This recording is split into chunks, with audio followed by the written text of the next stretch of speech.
الرحيم الحمد لله رب العالمين وبه نستعين ونعوذ به من شرور أنفسنا ومن سيئات أعمالنا ونشهد أن لا إله إلا الله وحده لا شريك له ونشهد أن سيدنا محمدا عبده ورسوله اللهم صل على سيدنا محمد عبدك ورسولك النبي الأمي وعلى آله وصحبه وسلم لا إله إلا أنت سبحانك إنا كنا من الظالمين لا إله إلا أنت سبحانك إنا كنا من الظالمين لا إله إلا أنت سبحانك إنا كنا من الظالمين ربنا زدنا علما نافعا وارزقنا فهما واسعا وارزقنا فهم الأنبياء والمرسلين وإلهام الملائكة المقربين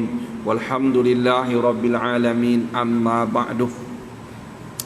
Alhamdulillah, yang dihormati dan dikasihi Ayahanda Tuan Haji Zainal selaku pengurusi Masjid Karyah Kampung Paya, Port Dickson, seterusnya Ashabul Fadilah, para imam, para ustaz, tuan-tuan Bilal, begitu juga para pemimpin masyarakat dan juga AJK masjid yang berkhidmat dengan masjid, serta ahli jamaah muslimin dan muslimat yang dirahmati lagi diberkati Allah. Alhamdulillah, kita mengucapkan pujian kehadiran Allah Subhanahu wa taala kerana diberinya limpahan rahmat dan hidayahnya, dapatlah kita pada malam yang penuh dengan keberkatan ini sama-sama kita saling bantu-membantu dalam berbakti kepadanya. Mudah-mudahan apa yang cuba kita laksanakan Allah Ta'ala menerimanya dan mengampunkan segala dosa serta kesalahan kita, dan diselamatkan kita daripada kemukaannya di dunia dan di akhirat. Jadi insya-Allah pada malam ini kita menyambunglah sedikit sebanyak ala kadar kemampuan yang Allah anugerahkan daripada kitab Hidayatus Sa'ad 48, betul disunat situlah. Bismillahirrahmanirrahim. Ala Sayyidina Muhammad wa ala alihi wa sahbihi wa barik wa sallim, amma ba'du. Qala musannif rahimahullahu ta'ala wa nafa'ana bi'ulumihi fid daraini amin. Yang keempat, ini adab-adab masuk ke masjid secara ringkas. Disunatkan kita beriktikaf. Beriktikaf mana kita berhenti, niat berhenti dalam masjid lah.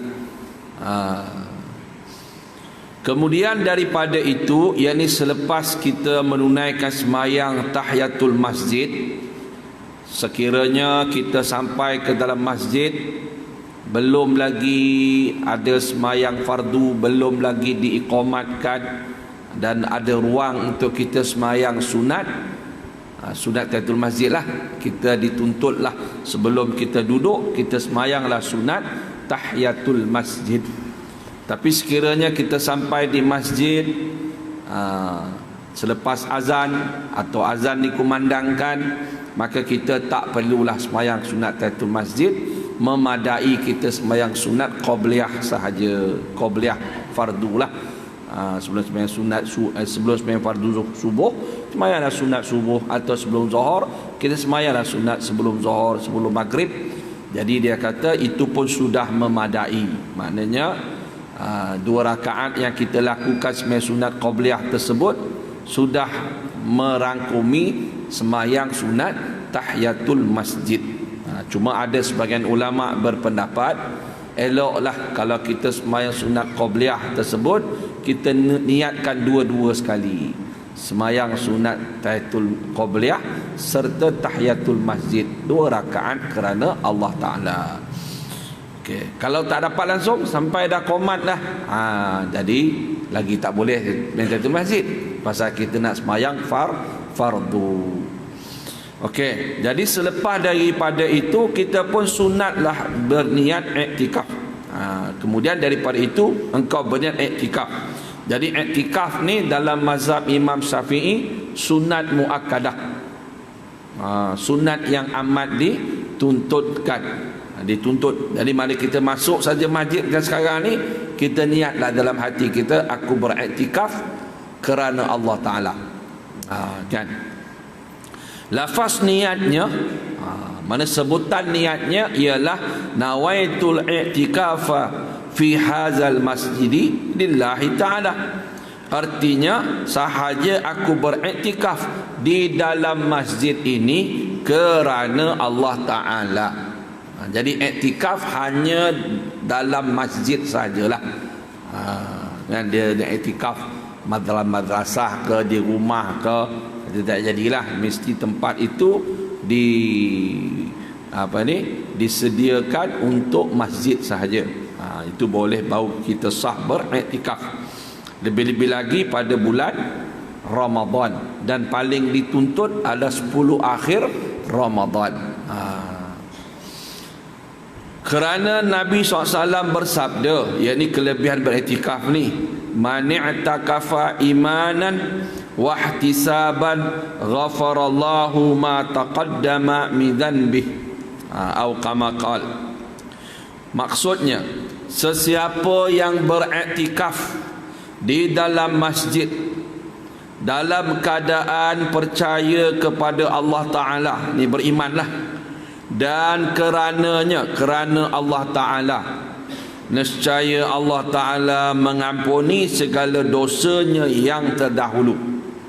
Jadi apa kelebihan beriktikaf ni? Sebahagian kelebihan atau fadilatnya ialah Allah Ta'ala mengampunkan dosa-dosa kita yang lepas sebelum ni. Dosa kecil lah, dipanggil dosa. Mengikut kata ulama, dosa yang diampunkan itu adalah dosa kecil. Adapun dosa besar itu perlu kepada taubat. Perlu kepada taubat. Dosa kecil hanya kita melakukan amalan kebaikan, maka Allah akan hapuskan dosa-dosa kecil kita. Tapi syaratnya beriktikaf yang mendapat kelebihan diampunkan dosa, kedua perkara. Pertamanya dalam keadaan beriman, percaya pada Allah, percaya malaikat, percaya pada rasul, kitab sebagainya, tanpa ada keraguan, tanpa ada syak lagi. Dan keduanya ihtisaban. Ihtisaban ni sebagian makna ulama meletak, yakni mengharapkan ganjaran itu daripada Allah sahaja atau kerananya sahaja. Bukan kita beriktikaf kerana hendakkan sanjungan daripada manusia, atau supaya manusia menganggap kita ni orang yang ahli ibadah ke. Bukan begitulah. Ini semata-mata mengharapkan ganjaran Allah Ta'ala, bukan ganjaran atau balasan daripada makhluk. Itulah syaratnya yang kita faham, barulah mendapat keampunan dosa yang terdahulu, yang lepas. Kemudian dia kata lagi sebagian hadis, man i'takafa atau man i'takafa, siapa-siapa yang beriktikaf asyran 10 fi ramadana, dalam bulan Ramadan, kana kahajjataini wa umrataini, atau kama qala Nabi sallallahu alaihi wasallam. Maksudnya, sesiapa yang beriktikaf 10 hari, 10 hari siang dan malamnya, tak keluar masjid 10 hari tu, keluar qada hajat dia, di dalam bulan Ramadan, nescaya ia seperti mengerjakan 2 kali ibadat haji dan 2 kali ibadat umrah. Kan dia kata riwayat Imam Baihaqi lah. Okey, jadi ini kelebihan beriktikaf 10 yang terakhir lah. Walaupun dia tak sebut 10 terakhir, tapi kita fahamlah kelebihan 10 terakhir Ramadan ni ada malam Lailatul Qadar. Dikatakan dalam kitab bahawasanya kemuncak bulan Ramadan adalah Lailatul Qadar. Kemuncak kan, kemuncak Ramadan, dia punya kemuncak dia Lailatul Qadar lah. Sebab dikatakan sebagian ulama setiap bulan tu ada salah satu tarikh istimewa dalam setiap bulan. Kalau Syawal, istimewanya satu Syawal lah, malam Syawal, satu Syawal. Nah, kalau Zulhijjah, 9 Zulhijjah ukuf. Nah, 10 Zulhijjah korban, 11, 12, 13 hari tasyrik, haram berpuasa pula tu. Nah, 10, 11, 12, 13 Zulhijjah. Diharamkan berpuasa. Idul Fitri pun Ramadan haramkan berpuasa. Kalau Muharram ada 10 Muharram. Kan? Apa lagi? Entah. Kalau Sya'ban ada nisfu Sya'ban. Kalau Rejab ada 27 Rejab, malam Isra' wal Mi'raj. Walaupun dia tak ada lah kelebihan Isra' Mi'raj ni, kalau kita buat ibadat tak ada lah ibadat yang khusus malam malam Isra' Mi'raj tersebut. Tetapi maknanya ada keistimewaannya, berlaku sejarah-sejarah yang besar. Wallahu alam. Jadi ini kelebihan siapa-siapa iktikaf 10 terakhir. Dia yang Rasulullah buat, dia tak keluar pada masjid tu, keluar qada hajat dia. Kita 10 terakhir tu dah more bagai lah. Dah more, dah apa semua, baru masuk masjid. Lepas tu bawa pula handphone, bawa tablet, di Facebook pula, dari WhatsApp pula, beriktikaf 10 akhir Ramadan. Klik selfie, suar foto, dia viralkan pula kan. Contohlah kan. Jadi iktikaf ni sebenarnya bila kita beriktikaf dalam masjid, maka kita hendaklah memutuskan perhubungan kita dengan makhluk, hanya kita memusatkan tumpuan fokus kita kepada Allah Subhanahu wa taala sahaja. Sebab Rasulullah 10 akhir tu dia tak keluar pada masjid. Dia i'tikaf ini sebenarnya kalau istilah dalam ilmu tasawuf termasuk dalam atur cara berkhalwat. Berkhalwat yakni menyendiri, kerana membuat tumpuan kepada Allah Ta'ala. Bukan khalwat untuk tangkap basah tu. Kenapa panggil tangkap basah? Mesti ada pasal. Haji Zainal tahu kenapa panggil tangkap basah? Yalah, kan mungkin dia basah-basah tu kena tangkap kot. Masa tu dia tangkap tu nikah. Tu nikah kan, basah tu kan. Kan dia tu bagi tangkap basuh ke, tangkap basah kan. Tangkap dulu terus bagi nikah. Dia kata Haji Zainal lah. Jadi basah. Basah tu mungkin isyarat kepada mandi tu kot katanya. Wallahu a'lam bisawab.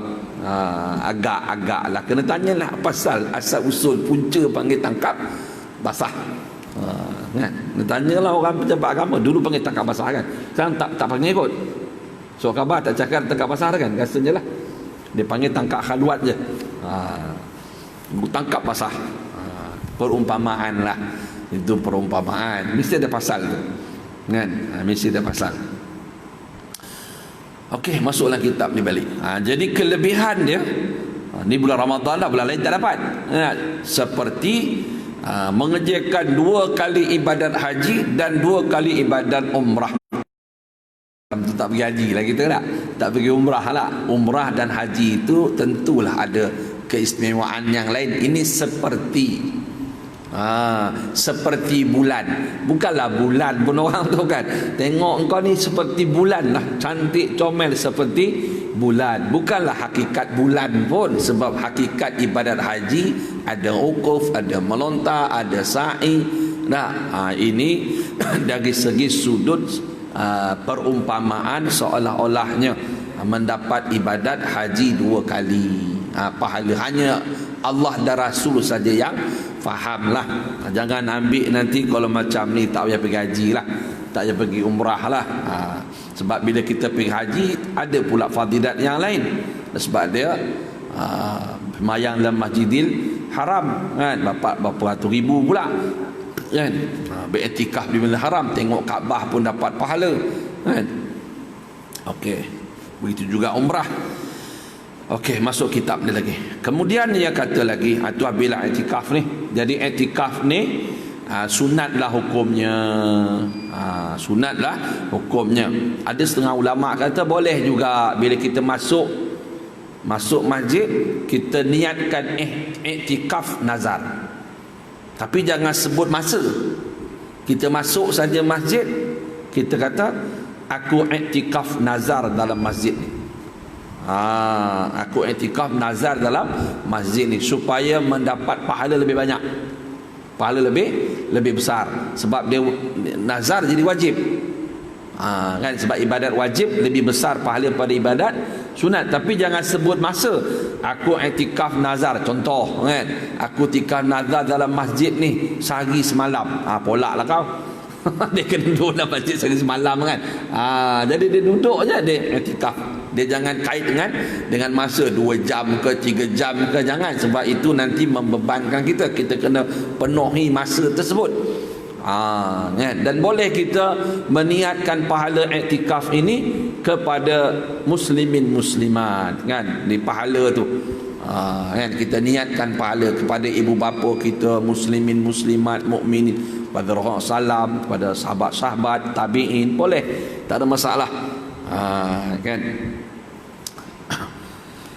Kemudian kita sambung lagi. Dia kata doa-doa sesudah sembahyang sunat subuh. Jadi sementara nak menunggu sembahyang fardu subuh, kerana apa? Kita ni digalakkan berdoa. Kadang ada satu hadis mafhumnya tidak ditolak doa di antara azan dan iqamah. La turaddu du'a bainal iqamah bainal azan wal iqamah, aqama qal. Mana tidak ditolak akan doa di antara azan dan iqamah. Kan? Jadi dia kata sunatlah kita berdoa yang baik-baik. Cuma diberilah sedikit sebanyak dalam kitab ni apakah doa yang dia cadangkan kita membacanya.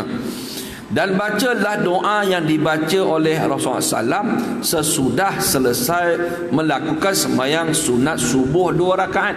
Doanya seperti berikut: Allahumma inni as'aluka rahmatan min indika tahdi biha qalbi wa tajma'u biha syamli wa tallumu biha sya'fi wa taruddu biha al-fati wa tuslihu biha dini. Bukan ulfati itu kan.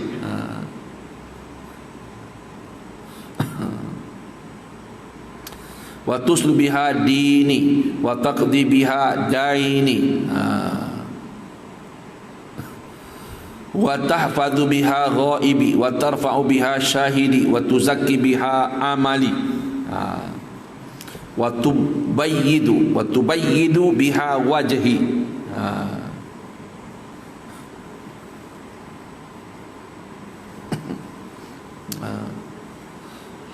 Wa tuzakki biha amali wa tarfa'u biha syahidi wa tuzakki biha amali wa tubayyidu biha wajhi wa tulhimuni biha rusdi wa tu'simuni biha min kulli su. Maksudnya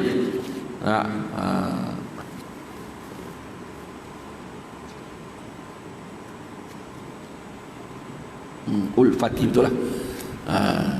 Wa taruddu biha ulfati. Maksudnya, ya Allah, sesungguhnya aku bermohon kepadamu. Allahumma inni, mana aku memohon kepadamu rahmat dari sisimu. Allahumma inni as'aluka, ya Allah, sesungguhnya aku memohon kepada engkau rahmat min indika, dari sisimu. Rahmat ni kalau terjemah kasih sayang lah. Yang dengannya, mana dengan rahmat yang ada dari sisimu itu, engkau memberi petunjuk kepada hatiku. Tahdi biha qalbi. Wa tajma'u biha syamli, yang dengannya engkau mengumpulkan apa sahaja yang terpisah daripadaku. Yang dengannya, dengan rahmat tadi, engkau menghimpunkan urusanku yang bercerai-berai. dan engkau mengembalikan kebersatuanku. Ulfah ni kebersatuan lah, kasih sayang lah. Ulfah ni sebagaimana penyatuan, kasih sayang. Mana minta Allah kembalikan kepada kita penyatuanku, kasih sayang dalam diri kita, yang dengannya, dengan rahmat itu engkau memperbaiki agamaku. Mana boleh kita melakukan akidah, boleh kita berakidah dengan akidah yang betul, itu kata perbaiki agama. Kita punya amalan zahir kita sempurna, dan juga amalan hati batin kita bersih daripada sifat-sifat yang dicela. Perbaiki, ilmu kita bertambah, kefahaman kita bertambah, itu makna perbaiki urusan agama. Yang dengannya, dengan rahmat engkau tu ya Allah, engkau lunaskan hutangku. Wa taqdi biha daini. Rahmat yang kau beri kepada aku tadi, yang aku minta rahmat tu, semoga engkau melunaskan hutang-hutangku. Apa hutang kita? Hutang kita dengan Allah, hutang kita dengan sesama kita, hutang kereta, hutang rumah, hutang macam-macam hutang lah. Kalau kita ada berhutang, biasalah. Hidup zaman sekarang ni kalau tak berhutang tak ada harta. Nak beli kereta kena berhutang, beli rumah pun berhutang. Kalau kahwin pun setengah berhutang juga. Tak berhutang tak boleh kahwin, kena berhutang. Cuma untunglah masa PKP ni kalau buat kahwin, tak ada jemput ramai-ramai. 200 lebih je. Rasa boleh sampai 1000 tak sewan? Tak? Keluar masuk boleh? Keluar masuk 200 keluar, lepas tu masuk 200 lagi. Macam tu. Masa itu hari, masa PKP ketat tu lagi untung 20 orang 20 orang tu nikah apa semua. Juru nikah pun mengajar. Dia dulu yang tu dia viral di mana kan. Juru nikah kat pagar masa kuat Covid kat pagar yang nikah. Sah okey dah. Balik rugi tak payah. Senang kan. Jimat belanja. Janji boleh kahwin. Susah apa kan. Kenduri sunat. Jangan dia nikah lepas tu tak ada jumpa pula, kena kuarantin. Pasal pula kan. Nikah. Masuk kitab ni balik. Begitulah. Jadi hutang kan. Jadi semoga dia, sebab hutang ni dia bahaya. Sebab sebagian hadis menerangkan Nabi SAW dia tak semayangkan mayat kalau mayat tu ada hutang. Rasulullah akan tanya, mayat ada hutang tak? Kalau ada, Rasulullah tak semayangkan, kecuali ada orang yang sanggup nak bayar. Mana berat sangat beban hutang ni. Beban hutang ni berat sangat. Sebabnya rohnya tergantung. Kan? Roh orang mukmin itu tergantung disebabkan hutang. Macam tu senanglah. Kalau berhutang, roh tergantung, tak masuk alam kubur, tak kena tanya Munkar Nakir. Munkar Nakir itu kena tanya juga. Kalau dia lepas daripada soalan Munkar Nakir, maka dia kena berhenti sekejap untuk merasai nikmat-nikmat alam kubur. Dia tergantung, tak boleh masuk dulu. Selesai hutang baru boleh dapat merasai salah satu taman-taman syurga dalam alam kubur tersebut. Itu sebagian makna roh tergantung bagi orang mukmin. Dia dah selesai dah tanya marabuka, boleh tanya wama dinuka, semua dia boleh jawab. Tiba-tiba ada hutang, KIV tu. Kan kubur ni satu daripada taman-taman syurga atau lembah-lembah neraka. Tapi kalau dia marabuka pun tak jawab apa saja, dengan berhutang lagi parah lah kan. Lagi parah lah kan. Marabuka pun dia tak jawab. Soalan dah bocor, nak jawab sekarang boleh jawab. Marabbuka, siapa Tuhan kamu? Kan, sekarang boleh jawab. Masuk kubur belum tentu boleh jawab. Allah bagi lupa. Allah Ta'ala bagi lupa. Okey, jadi itu yang sebahagiannya. yang dengannya engkau pelihara barang-barangku yang di luar pemandanganku. Dia kata wa tahfazu biha ghaibi, dan dengan rahmat itu engkau memelihara, dan engkau memelihara dengan rahmat tu ghaibi, perkara yang ghaib daripada aku.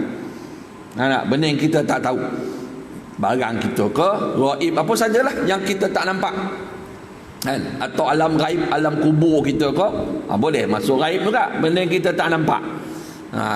Wa tarfa'u biha syahidi, dan yang dengan yang kau meningkatkan barang-barangku yang di depan mataku. Wa tarfa'u biha syahidi, mana engkau mengangkat dengan rahmat itu syahidi, apa yang aku saksikan.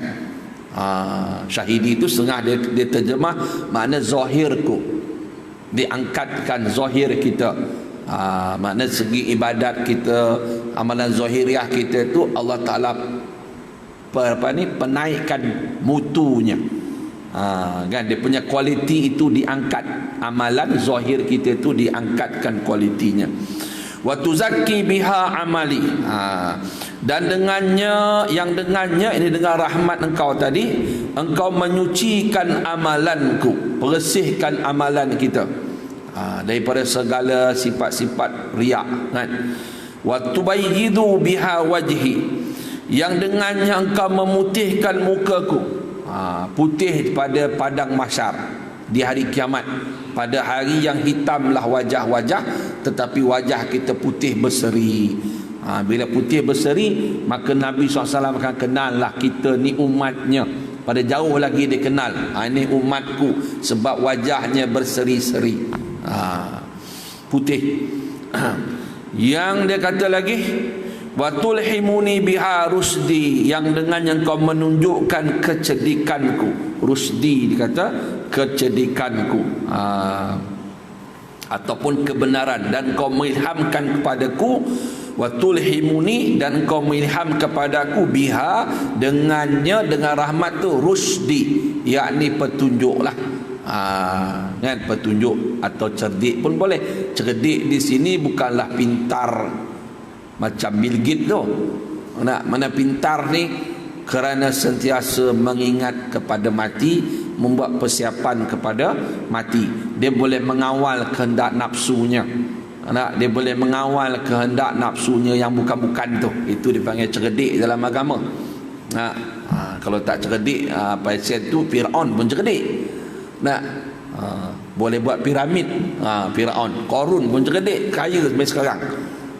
Pantang jumpa geta dalam bumi, harta Qarun. Padahalnya para miswara punya harta. Nak kan, Morong Mahawangsa punya harta. Dia kata ni harta Qarun, dia kata kan. Qarun tak dapat nama. Orang Melayu dulu kan, dia harta terbenam harta Qarun. Sampai sanggup malah orang meratib beribu-ribu nak jumpa harta Qarun. Orang berzikir nak bersihkan hati, dia berzikir nak jumpa harta Qarun. Dia berzikir kan, orang tarekat kan, dia berzikir nak bersihkan hati. Bila hati itu bersih, maka dia akan dibukakan ma'rifatullah kan. Orang cari harta Qarun, dia berzikir nak cari harta Qarun. 70,000 zikir kena buat, la ilaha illallah, la ilaha illallah kan. Lepas tu dapat harta tu. Tapi syarat dia 40 hari baru boleh buka tengok. 40 hari kata dia orang lah. Bila 40 hari buka, tak jadi harta. Lepas tu datang pula bisikan jin tu, kata apa, ada yang tak ikhlas lagi. Adalah di antara kalangan ni, kumpulan ni yang tak ikhlas. Dah dia sambil dia sangka buruk, engkau lah tak ikhlas, bergaduh. Memang jin suka bergaduh. Memang dia suka bergaduh. Kan dia bergaduh dia sama dia. Kan. Itu salah meratib. Kita berzikir nak bersihkan hati. Bila hati bersih, maka dia akan bukalah ma'rifah kan. Okey, sikit lagi.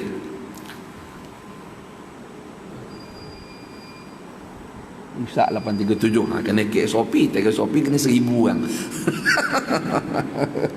Tak pasal kena 1000 nak.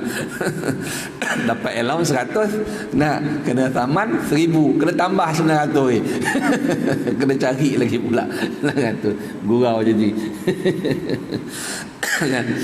Dan dengannya, dengan rahmat tadi, ya Allah, Engkau memeliharakan daku daripada segala keburukan. Wa tu'simuni biha min kulli su', daripada segala kejahatan. Su' ni kejahatan lah. Innan nafsa la'ammaratum bisu. Dalam Quran sebutkan, sesungguhnya nafsu amarah itu sangat menyuruh membuat kejahatan. Su' ni kejahatan lah. Sebab kita tak boleh dalam Quran kata wa ma ubari'u nafsi innan nafsa la amaratum bisu illa ma rahima rabbi. Kan, wa ma ubari'u nafsi, dan aku tidak membersihkan diri aku, maknanya aku tak mampu membebaskan diri aku daripada sebarang kejahatan. Inna nafsa, sebenarnya nafsu itu la ammaratum bisu, sangat menyuruh membuat kejahatan. Illa, melainkan ma rahima rabbi, melainkan ma rahima rabbi. Ma tu kalau terjemah maknanya barang-barang. Rahima rabbi, melainkan barang-barang yang mendapat rahmat Tuhanku. Gitulah. Tok Guru saya tafsir sedap juga. Bismillahirrahmanirrahim. Jadi dia kata, kenapa dalam ayat tu Allah tak sebut illa man rahima rabbi? Kan dia kalau man artinya orang-orang. Man tu siapa-siapa yang berakal lah, man. Tapi kalau ma, dia benda yang tak berakal. Tak? Kalau man, orang berakal, benda yang berakal. Kalau ma, benda yang tak berakal, ma. Jadi Allah tak kata illa man rahima rabbi, Allah kata ma rahima rabbi. Sebab dia kata ma itu termasuklah atom-atom, zarah-zarah. Atom-atom, zarah-zarah. Okey. Jadi proses kejadian manusia, sebelum dia jadi manusia, dia jadi man. Dia sebelum jadi man, mim nun man, dia ma dulu, ma mim alif hamzah, ma tu air, ma tu air, bukan oma, ma kan, ma tu air, mana air mani. Sebelum jadi ma, dia ma dulu, atom-atom, zarah-zarah. Sebab tu dalam Quran sebut melainkan atom-atom, zarah-zarah, molekul-molekul, apalah ikut sukalah sebut pun boleh, asalkan jauhar-jauhar. Kalau bahasa Suludin panggil jauhar firdi, yang halus-halus tu, kan, baru yang mendapat rahmat Tuhanku. Tak? Maknanya selagi sel-sel kita tak dapat rahmat Tuhan, selagi itu kita mudah melakukan perkara yang diinginkan nafsu ammarah. Wallahu alam. Kemudian doanya panjang lagi. 3:44 lagi, 3 minit lagi. Kemudian sambung lagi doanya, Allahumma inni as'aluka imanan khalisan yubashiru qalbi wa as'aluka yaqinan sadikan hatta a'lama annahu la yusabani illa ma katabtahu alayya wa ridha bima qasamtahu li. Maksudnya, ya Allah, sesungguhnya aku bermohon kepadamu keimanan yang jitu, imanan khalisan, iman yang pure lah, jitu, bersih, kan, yang menguasai hatiku, iman yang menguasai hatiku, dan aku bermohon kepadamu keyakinan yang benar, yakin yang benar, sehingga aku mengetahui bahawa tiada sesuatu yang menimpa daku kecuali apa yang engkau tetapkannya kepadaku, dan aku redha apa sahaja engkau bahagikan kepadaku. Kan Allah. Okey. Jadi ini sebahagian doa. Doa tu minta Allah anugerah iman yang mantap, iman yang boleh mengawal hati, atau iman yang yang menerangkan hati. Kan dia masuk hati tu, dia basyir, jadi rasa tenang, rasa kukuh, mantap hati kita. Dan mohon pada Allah juga keyakinan yang benar, yang betul-betul yakin, sehingga kita mengetahui apa sahaja yang menimpa kita, tak ada sesuatu yang berlaku pada kita, baik ke buruk, ke sedap ke tak sedap, duka atau suka, kecuali perkara tersebut memang dah Allah tulis hak kita. Apa yang kita memang untuk kita lah. Dan redalah dengan ketetapan yang telah kau berikan, yang kau kenakan kepadaku, apa saja. Itulah iman yang betul-betul jitu, yakin yang benar. Dikatakan dibaca oleh Nabi Adam alaihi salam. Dia kata nombor 50 bawah tu, doa dari Nabi Adam. Tafa Adamu alaihi salam bil bait sab'an. Dia kata Nabi Adam pernah tawaf. Nabi Adam alaihi salam pernah tawaf di Baitullahil Haram sab'an, 7 kali tawaf. Ketika dia turun atas bumi, thumma shalla rak'ataini, kemudian Nabi Adam semayang 2 rakaat. Macam mana semayang 2 rakaat Nabi Adam? Wallahu alam bisawab. Kan? Thumma ata al-multazam, kemudian Nabi Adam pergi kepada multazam. Faqala Allahumma innaka ta'lamu sirri wa alaniyati. Dan ya Allah, sesungguhnya kau mengetahui sirri, rahsiaku, apa yang ada dalam hatiku, wa alaniyati, dan kau mengetahui apa yang zahir tentang aku. Faqbal ma'zariti, makna kau ma'zirati, dan kau terimalah keuzuranku. Wa ta'lamu hajati, dan kau mengetahui hajatku. Fa'atini su'li, dan kau berikan, tunaikan permohonanku.